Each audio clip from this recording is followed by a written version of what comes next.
Сегодня на Дагестан, который принимал чемпиона, недавно защитившего пояс из куска железа. Посмотрите на оголтелую толпу фанатов и этих людей, выкрикивавших такбиры и возвеличивавшие Аллаха из-за харамной победы, которая не принесла ни унции пользы в копилку этой уммы, как не принесло бы и его поражение. Уподобились эти люди неверующим, которые бегают за своими кумирами, как только что родившиеся телята бегают за своей матерью. И мы еще задаемся вопросом, почему Аллах унижает эту умму. Да потому что Хабиб не несет никакого ислама в массы. Как запретный мордобой может олицетворять призыв? Как суджуды и такбиры на поприщах кафирских развлекательных шоу, где ходят полуголые девушки, распиваются галлонами пива и вино, могут называться да'аватом? О чем вы говорите, люди? Когда призыв ведется посредством запретного, зачем вы обманываете самих себя? Кафиры создали UFC, чтобы развлекать своих же кафиров.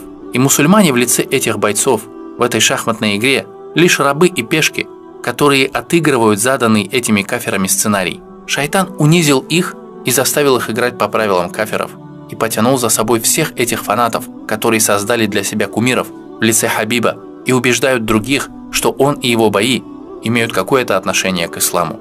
Валлахи, ни его бои, ни его фальшивая слава не имеют никакого отношения к исламу и никогда не имели.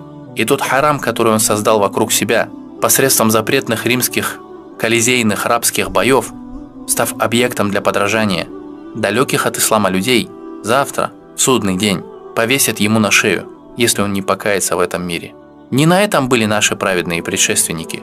Вы можете себе представить, чтобы Умар ибн Хаттаб или Абу Бакр или Тальха, да будет доволен ими всеми Аллах, выходили бы в клетку октагона, оголив свое тело, дрались бы на ней, когда лицезрели бы их глаза сотни раздетых женщин и тысячи пьяных кафиров? Вы можете себе представить, что они, привезя из-за океана какой-то пояс из куска железа, сделанный кафирами, гордились бы этим, ездили бы с ним по улицам Мекки и Медины, показывая его? При этом все бы сподвижники собирались бы и праздновали бы это событие так, будто они отвоевали Аль-Кудс. Клянусь Аллахом, не развлекали они так кафиров, в то время как последние от умиления напивались вином, смотря за кровавым мордобоем. Клянусь Аллахом, дрожали их души и колени лишь от упоминания их имен. Содрогались их сердца, когда они слышали издалека топот надвигающихся конниц и звон звенящих мечей и сабель сахабов, разговоры о которых долго оставались в памяти и на устах ни одного поколения кафиров.